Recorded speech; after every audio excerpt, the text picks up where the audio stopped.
আমরা আমাদের দাবিগুলো আপনাদের কাছে উপস্থাপনা করেছি। আপনারা নীরবে চিত্তে হাঙ্গামা চাই না, টেনশন চাই না, মারামারি চাই না।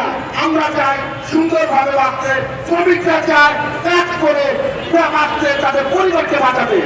এই শুধু সিএনজি চালকরাই নেই, সিএনজির মালিকরা এখানে আছে। এমনও মা আছে আমাকে বলছে যে বাবা আমি এই সিএনজিটা কিনেছি, আমার 200 টাকা বিক্রি করে আমার সিএনজিটা আমি কিনেছি, আমার ছেলেটা মাদ্রাসায় পড়ে। আমার ঢাকা অঞ্চলে শুধু একটা মফস্বল এরিয়াতে 12,000 লাইসেন্স আপনারা কিভাবে দেন?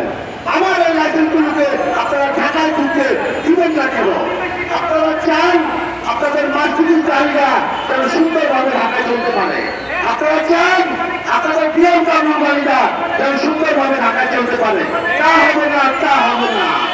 আমরা সবাই মিলে একসাথে মিলেমিশে বাংলাদেশের বাংলার মাটিতে কাজবে ইনশাল্লাহ।